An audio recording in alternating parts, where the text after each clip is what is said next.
Salam damai sejahtera, jemaat Tuhan dimanapun Anda berada. Jumpa kembali di dalam topik renungan hari ini, bukan jalan umum.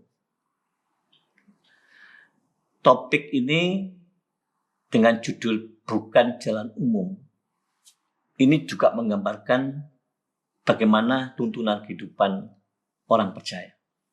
Bukan jalan umum. Saudara, suatu hari saya mengadakan perjalanan menuju sebuah kota di Jawa Timur, kota Blitar. Dari Kediri saya agak lupa arah. Lalu pada waktu di persimpangan, mendekati persimpangan, saya buka aplikasi Waze. Dituntun belok kanan. Ya. Nah, di waktu yang sama di perempatan itu saya lihat ada penunjuk jalan. Arahnya bukan ke kanan, tapi ke kiri. Jadi sekian detik itu jadi agak bingung saya. Tapi saya ambil keputusan tidak mengikuti Waze, saya ikuti tanda jalan. Saya tidak ke kanan tapi ke kiri. Nah, berjalanlah kita ke kiri. Memang nggak salah. Ya. Tapi akhirnya saya mengerti. Kenapa saya dituntun harus ke kanan oleh Waze? Ya. Yang tidak saya ikuti jalur kanan itu. Ini persis, saudara, sebagaimana Tuhan memimpin manusia. Kita akan melihat di dalam Keluaran 13 ayat 17-18. Bagaimana Allah menggiring, Allah menuntun, Allah memimpin umat Israel keluar dari Mesir. Ya. Kalau kita nggak jeli, lewat ini perhatian kita. Ayat 17 demikian bunyinya. Setelah Fir'aun membiarkan bangsa itu pergi, Allah tidak menuntun mereka melalui ke jalan negeri orang Filistin. Walaupun jalan ini yang paling dekat. Jadi kalau Mesir di sini, tanah Kanaan di sini, harusnya jalan terdekat adalah lewat orang-orang daerah orang Filistin ini. Ini disebut jalur yang paling dekat. Aneh, tidak lewat sini. Ayat 18. Tetapi Allah menuntun bangsa itu berputar melalui jalan di padang gurun. Coba. Allah menuntun bangsa itu berputar melalui jalan di padang gurun menuju Laut Teberau. Dengan siap sedia berperang, berjalanlah orang Israel dari tanah Mesir. Persis, saya berpikir aplikasi Waze itu menuntun saya walaupun kok nampak beda. Ya, dia punya maksud baik.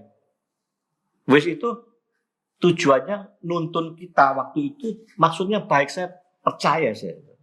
Tapi saya ambil yang jalan umum. Dia nuntun tidak jalan umum, tapi punya niat baik ya. Jadi saya bicara ini spiritnya Waze itu baik. Saya lewat umum. Lewat umum akhirnya apa? Nyampe. Tapi macet, saudara. Padat sekali, banyak lampu merah. Jadi apa? Lama. Ya, nah, Waze ini nuntun dengan spirit baik, ya. Nah, jadi kisah analogi saya ini spiritnya baik. Nah, ternyata Tuhan juga begitu. Yang paling dekat jalan lewat Filistin sampai ke Kanaan. Ini jalan umum paling dekat, tapi nggak mau. Pakai jalan yang nggak umum, putar-putar. Nah, putar-putar lamanya ini bukan salahnya Tuhan, ya. Tapi spiritnya, maksudnya Tuhan baik sekali. Kenapa diputar-putar dengan jalur yang berbeda? Nah, manusia ini kan ingin instan, ingin semuanya cepat. Ya. Tapi cara Tuhan lain. Tuhan itu kepada anaknya ingin membentuk yang baik. Nah, kalau saudara perhatikan kenapa kok diputar di padang gurun. Ya punya maksud Tuhan. Maksudnya apa? Di dalam Ulangan 8 ayat 23, Ulangan 8 ayat 2 dan 3. Ingatlah kepada seluruh perjalanan yang kau lakukan atas kehendak Tuhan Allahmu di padang gurun selama 40 tahun ini. Dengan maksud, nah ini saudara, dengan maksud merendahkan hatimu. Itu maksud satu. Dan mencobai engkau untuk mengetahui apa yang ada dalam hatimu, yakni apakah engkau berpegang pada perintahnya. Jadi kalau disimpulkan Tuhan menggiring itu, muter lewat padang gurun, dia memproses, ya, diproses ini. Untuk apa? Supaya engkau rendah hati. Tuhan mengerti karakter tabiat umat Israel yang sering menggerutu, yang sering ngomel, tidak pernah bersyukur. Sudah diberi mujizat banyak pun tetap seperti itu. Orang sebut tegar tengkuk. Ya, ngerti, ini tidak baik.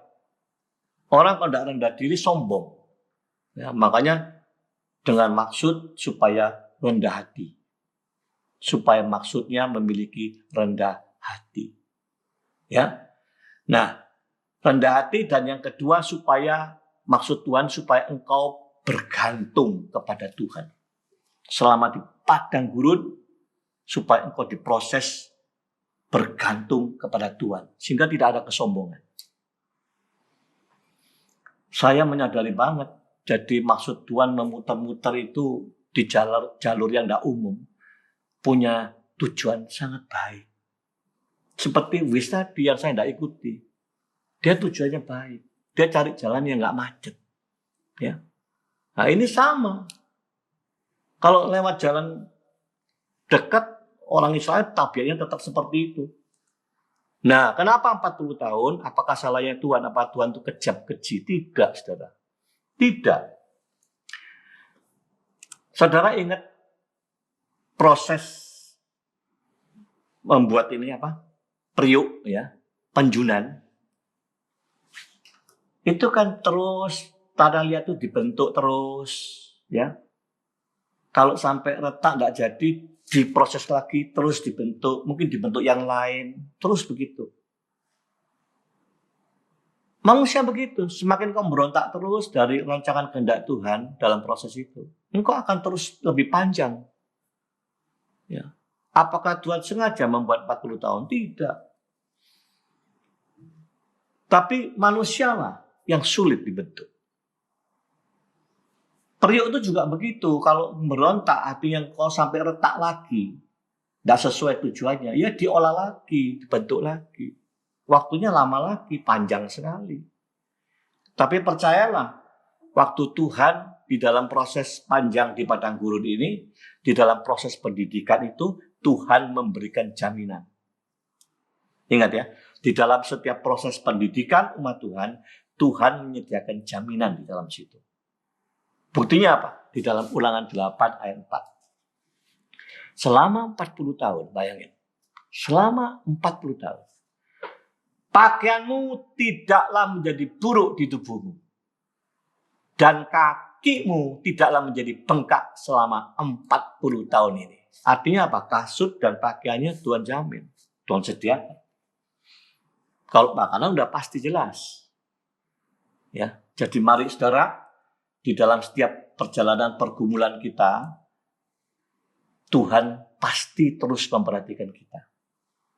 Cuman kita ini yang sering memberontak. Seharusnya ada sikap-sikap benar.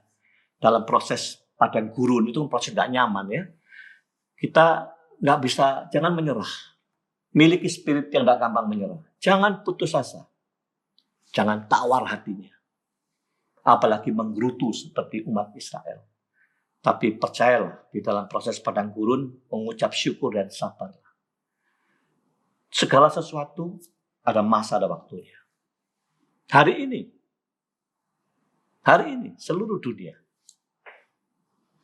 Sebagian besar orang masuk di dalam proses padang gurun, proses tidak nyaman ini. Bagaimana kita menyikapi? Harus dengan sikap yang benar, saudara. Dan percayalah, kalau kita taat kepada Tuhan, Dia tuh ngajar. Supaya kau rendah hati dan kau bergantung terus sama Tuhan. Tuhan baik. Amin.